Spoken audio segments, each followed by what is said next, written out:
오늘의 주요 뉴스입니다. 오늘 코스피가 미국발 관세 전쟁 여파로 5% 넘게 폭락하며 작년 8월 이후 처음으로 장중 매도 사이드카가 발동했습니다. 코스닥도 5% 넘게 빠졌습니다. 김병관 금융위원장이 오늘 미국 상호관세 부과에 따른 기업들의 영향을 최소화하기 위해 금융 지원을 당부했습니다. 김 위원장은 100조 원 규모 시장 안정 프로그램 집행에 만전을 기하겠다고 밝혔습니다.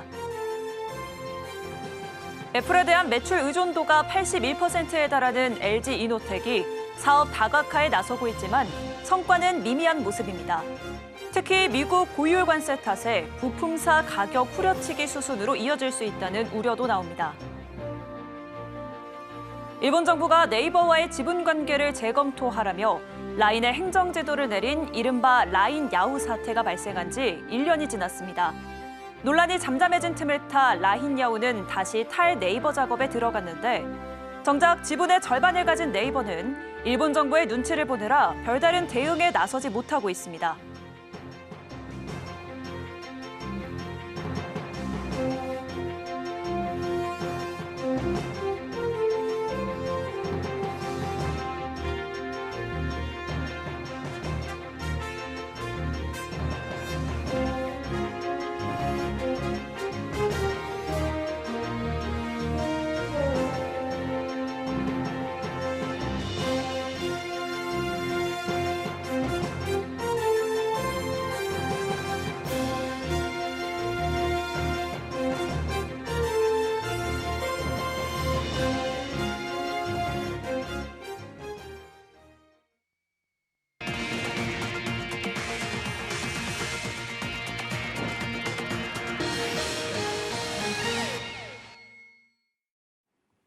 여러분 안녕하십니까? 4월 7일 서울경제 뉴스5 시작합니다. 우리 증시에도 도널드 트럼프 미국 대통령의 글로벌 관세 폭탄으로 인한 공포성 매도세가 이어졌습니다. 미국 증시가 5년 만에 최악의 달을 맞이한 이후 첫 거래일인 오늘, 우리 코스피는 매도 사이드카까지 발동되면서 검은 월요일을 맞았습니다. 김보연 기자입니다. 미국의 관세 부과에 따른 글로벌 증시 폭락의 영향으로 우리 증시도 파랗게 물들었습니다. 7일 한국거래소에 따르면 코스피는 4%대 급락 출발해 2328.20으로 장을 마쳤습니다. 지수가 급락하면서 장 초반 매도 호가를 일시 효력 정지하는 매도 사이드카가 발동되기도 했습니다. 지난해 8월 이후 8개월 만인데 당시 코스피 200 선물은 전거래일 종가보다 6.19% 하락한 312.05였습니다. 품목 관세 부과가 예고된 삼성전자, SK하이닉스 등 반도체주를 포함해 시가총액 상위주의 낙폭이 컸습니다. 현대차와 기아는 장중 52주 신저가를 새로 썼습니다. 트럼프 대통령의 상호관세 부과 발표 이후 이틀간 뉴욕 증시에선 약 1경원이 증발했는데 이 기간 S&P 500 지수 10.53%, 다우존스 산업 평균 지수 9.26%, 나스닥 종합지수는 11.44% 폭락했습니다. 이들의 선물 지수 역시 모두 추가 하락 마감했습니다. 아시아 증시도 일제히 급락했습니다. 오늘 일본 니케이 225 지수는 7.83% 하락 마감했는데 선물에선 거래가 일시적으로 중단되는 서킷 브레이커가 발동되기도 했습니다. 홍콩 항생, 중국 상하이 종합지수도 모두 밀렸습니다. 한편 이날 서울 외환시장에서 원달러 환율은 전거래일 주간거래 종가보다 33.7원 오른 1467.8원에 장을 마쳤습니다. 일본 엔화 대비 원화 환율도 1,000원을 넘어섰습니다. 서울경제TV 김보연입니다. 김병관 금융위원장이 오늘 미국 상호관세 부과에 따른 기업들의 영향을 최소화하기 위한 금융 지원을 당부하며 시장 상황에 따라 100조 원 규모의 시장 안정 프로그램 집행에 만전을 기하고 있다고 밝혔습니다. 김 위원장은 오늘 정부 서울청사에서 이복현 금융감독원장, 5대 금융지주 회장, 은행연합회장 등 관계기관을 소집해 금융 상황을 점검하고 향후 대응 방안을 논의하며 이같이 말했습니다. 김 위원장은 이날 모두 발언을 통해 지난주 미국의 상호관세 부과로 국내외 경제 산업과 금융시장 불확실성이 매우 높은 상황에서 다음 정부 출범까지 남은 2개월간 우리 경제와 금융시장을 안정적으로 관리하는 게 중요한 시점이라고 진단했습니다. 이어 김 위원장은 금융당국은 시장 상황에 따라 유동성 공급 등 필요한 조치가 언제든 취해질 수 있도록 100조 원 규모 시장 안정 프로그램 준비와 집행에 만전을 기하겠다고 말했습니다. 그러면서 그는 현장에서 거래 기업들의 상황과 영향을 밀착 점검하고 필요한 자금 공급과 지원이 적시에 이뤄질 수 있도록 각별히 챙겨달라고 당부했습니다. LG 이노텍이 사면초가 상황입니다. 동남아를 덮친 트럼프발 고관세에 부품 업체들은 비상이 걸렸는데요. 애플 매출 의존도가 80%가 넘는 LG 이노텍의 단가 인하 압박이 거세질 것이란 전망이 나옵니다. 여기에 매출 다변화를 꾀한다며 내놓은 신사업 부문 성과도 부진한 상황이라 야심차게 체질 개선을 이루겠다는 문혁수 대표의 공언에는 물음표가 달립니다. 김혜영 기자입니다. LG 이노텍의 애플 매출 의존도는 81%. 애플 판매가 부진하면 LG 이노텍의 수익성도 덩달아 휘청일 수밖에 없는 구조입니다. 매출 쏠림 현상이 두드러진 가운데 미국 관세로 단가 인하 압박에 직면했습니다. 트럼프 대통령은 베트남과 태국, 중국 등에 고율 관세를 매겼습니다. 스마트폰 제조사들은 관세 영향으로 원가 부담이 가중될 수밖에 없는데 이는 곧 부품사 가격 후려치기 수순으로 이어질 수 있다는 겁니다. 제품 가격 인상만으로는 부담을 상쇄하는 데 한계가 있다는 건데 우려가 현실화될 경우 LG 이노텍의 수익성 악화는 불가피한 상황. 관세가 낮은 지역으로 고객사가 이탈할 가능성도 배제할 수 없습니다. 특히 애플이 공급망 다변화를 꾀하며 지난해부터는 중국 업체들과 손잡고 LG 이노텍의 입지는 위협받고 있습니다. 지난해 LG 이노텍의 영업이익은 7,060억 원, 1년 전과 비교해 15%가량 쪼그라들었습니다. 특히 카메라 모듈을 생산하는 광학솔루션 사업 매출 비중은 전체의 84%로 매년 높아지고 있는 실정입니다. 안정적인 수익성 확보를 위한 포트폴리오 다각화가 절실하다는 지적이 나오는 이유입니다. 문혁수 LG 이노텍 대표가 전장 매출 비중 등을 높여 수익성 다각화에 나서겠다고 공언했지만 결과는 미미한 상황. 문 대표가 점찍은 신성장 동력인 전장 부품 사업은 지난해 영업이익이 8.2% 줄어든 386억 원, 영업이익률도 2% 수준에 불과했습니다. 여기에 일본과 대만이 선점한 고부가 가치 반도체 기판 플립칩 볼그리드 어레이 사업에 나섰지만 후발주자로서 기술력과 고객사 확보 속도가 다소 더디다는 평가도 나옵니다. 최근 빅테크 두 곳에서 수주해 양산을 시작했지만 물량이 적어 매출 목표에 한참 미치지 못할 것이란 겁니다. 수익성 다각화를 통한 체질 개선 승부수를 띄운 문혁수 대표, 성과에 촉각이 쏠리고 있습니다. 서울경제TV 김혜영입니다. 일본 정부가 네이버와의 지분 관계를 재검토하라며 라인의 행정지도를 내린 이른바 라인 야후 사태가 발생한 지 1년이 지났습니다.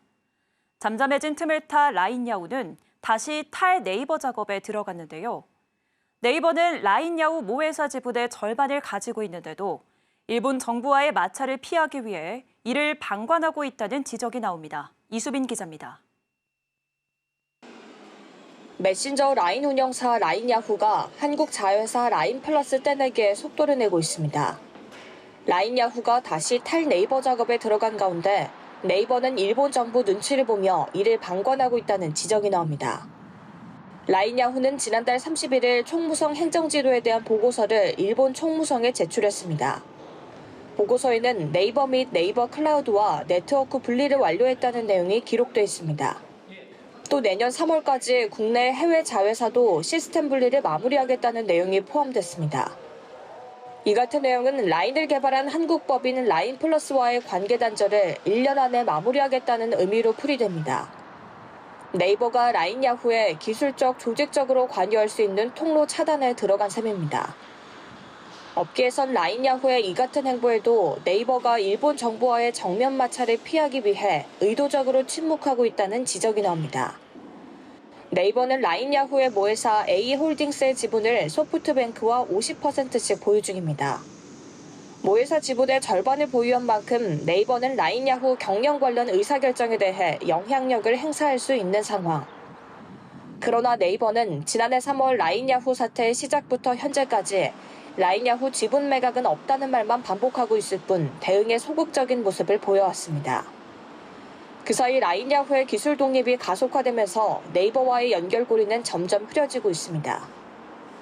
양측은 라인플러스 지우개 설에 사실이 아니라며 반박하고 나선 상태입니다. 네이버 측은 라인야후의 이번 보고서는 망 분리 등 보안 시스템 재편에 대한 것이라며 라인플러스와의 위탁관계 종료를 의미하는 것은 아니다라고 설명했습니다.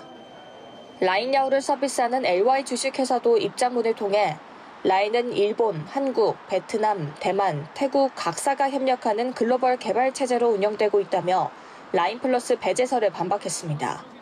서울경제TV 이수빈입니다. 메리츠 화재가 MG손해보험 인수를 포기하면서 소비자 불안이 확대되고 있습니다. 새로운 인수 희망자를 찾기가 쉽지 않자 청산 가능성에 무게가 실리고 있는데요. 124만 명에 달하는 계약자 피해를 조금이라도 줄이기 위해 계약 이전 후 청산하는 방안이 유력하게 점쳐지고 있습니다. 김도아 기자입니다. MG손해보험 매각이 불투명해지면서 124만 계약자가 피해를 볼 수 있다는 우려가 커지고 있습니다. 완전 자본 잠식 상태에 빠진 MG손보는 지속해서 건전성이 악화하는 상황. 국민의힘 유영하 의원실에 따르면 지난해 9월 말 기준 MG손보 보험 계약자는 총 124만 4,155명. 이 중 예금자 보호법상 보장이 어려운 5천만 원 초과 계약자의 계약 규모는 1,756억 원에 이릅니다. MG손보가 청파산할 경우 예상되는 피해 규모는 개인 737억 원, 법인이 1,019억 원에 달합니다. 앞서 가장 유력한 후보였던 메리츠 화재가 MG손보 노조의 반대에 부딪혀 실사조차 진행하지 못하면서 새로운 인수 희망자는 나오지 않고 있습니다. 새로운 인수 의향자를 찾기가 어려워지자 청산 가능성이 제기됐는데 금융당국은 계약자 피해를 최소화하기 위해 계약 이전 후 청산하는 방안을 검토 중인 것으로 알려졌습니다. 보험업계에 따르면 금융당국은 최근 5개 대형 손보사 임직원을 소집해 계약 이전 방안에 대해 논의했습니다. 청산 위기에 몰린 MG손보 계약을 상위 보험사들이 나눠 인수하는 방안입니다. 하지만 계약 이전 방식은 금융당국이 강제할 수 없고 이전받는 보험사의 이사회 동의가 필요합니다. 특히 계약 이전 방식은 소비자 피해를 줄일 수 있지만 계약을 인수하는 보험사 입장에선 손해율이 높은 실손이나 질병보험은 부담이 되기 때문에 계약 분배에도 난항이 예상됩니다. 손실이 불가피한 계약은 배임죄 논란으로 이어질 수 있어 이사회 통과도 어려울 것이란 전망. 여기에 전 직원 고용 승계를 주장하며 메리츠 화재가 실사 첫발조차 떼지 못하게 한 노조와의 협상도 걸림돌로 작용할 수 있습니다. 서울경제TV 김도아입니다. 윤석열 전 대통령 파면이 확정됨에 따라 전국은 조기 대선 국면으로 접어들면서 금융권에서는 또 다른 혼란이 이어지고 있습니다. 금융당국은 정책 추진 동력을 잃었고 주요 현안 의사결정도 지연될 가능성이 높아지고 있습니다. 이연아 기자입니다. 김병환 금융위원장은 지난주에 이어 오늘도 긴급회의를 소집해 조기 대선 국면에서 리더십 부재로 발생할 문제들에 대한 사전 봉합에 집중했습니다. 다음 정부 출범까지 남은 2개월 동안 우리 경제와 금융시장을 안정적으로 관리하는 것이 중요한 시점입니다. 금융당국은 현재 추진 중인 금융정책들을 일정대로 추진하겠다고 강조하며 일관된 목소리를 내고 있지만 업계에서는 벌써부터 주요 금융정책 추진 동력 약화와 당국의 현안 의사결정 지연을 우려하는 목소리가 나오고 있습니다. 비은행 강화를 위해 동양 ABL 생명보험사 인수에 사활을 건 우리금융지주는 금감원으로부터 경영실태평가 3등급을 받았지만 금융위 자본금 증액 등 조건부 승인이 우세했습니다. 하지만 당국 내부적으로 조기 대선 이전에 민감한 현안에 대한 결정을 내리는 것 자체를 부담스러워하는 기류가 감지됩니다. 이와 함께 윤석열 전 대통령의 주문으로 추진된 제사 인터넷 전문은행도 보류될 가능성이 제기됩니다.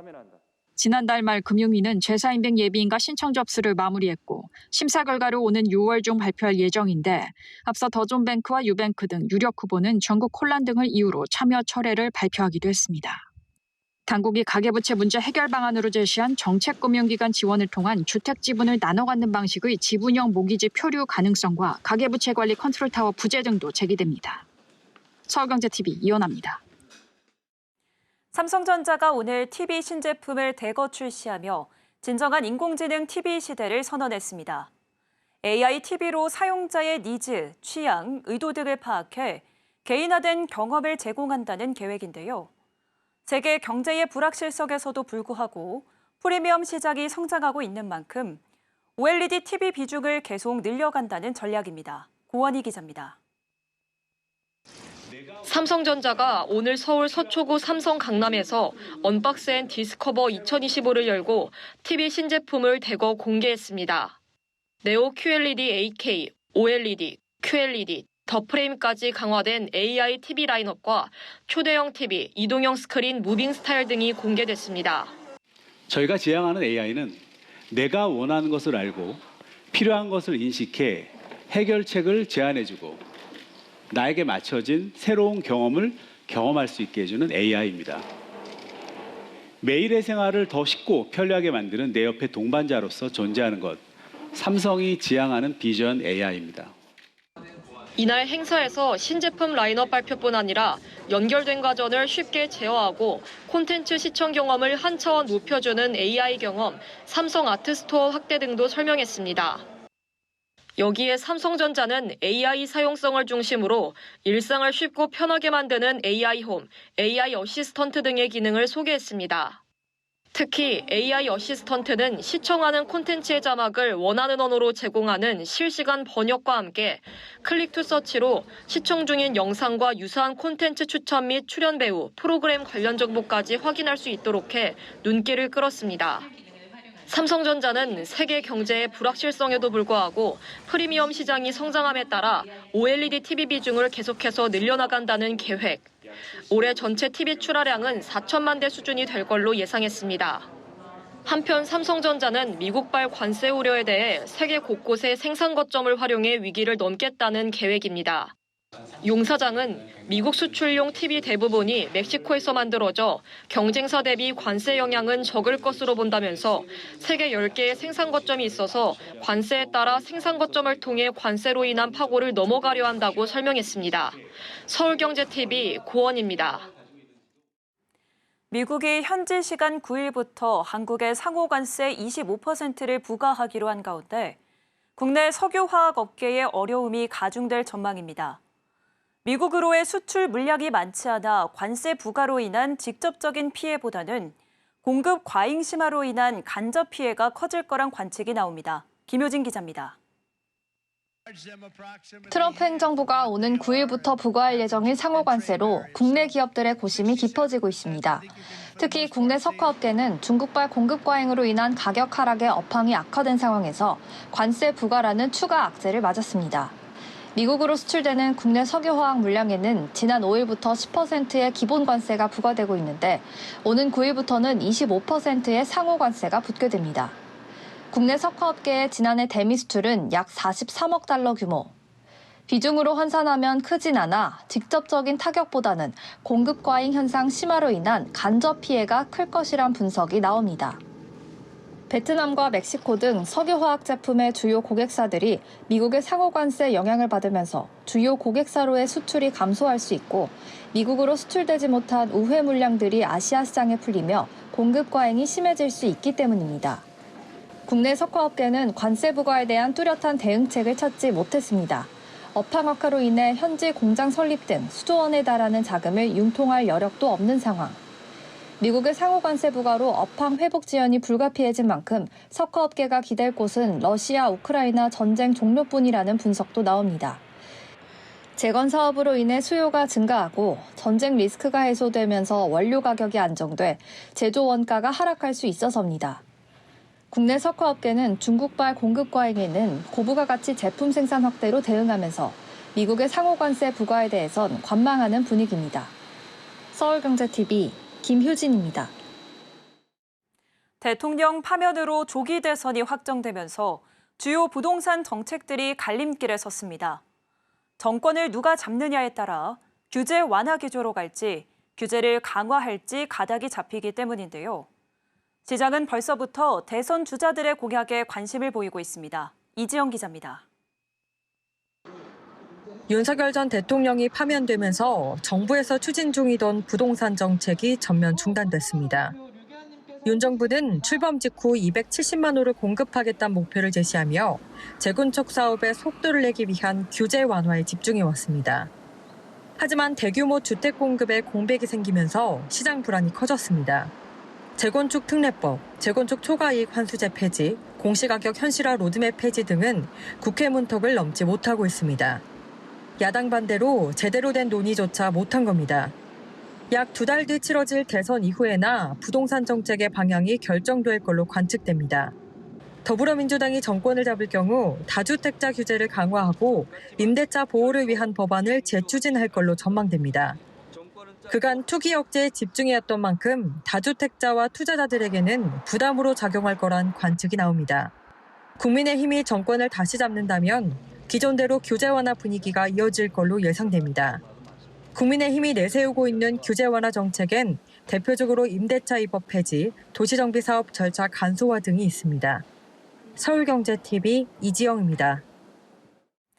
LG전자가 기업 간 거래와 구독 사업 확대 등으로 1분기 역대 최대 매출을 경신했습니다.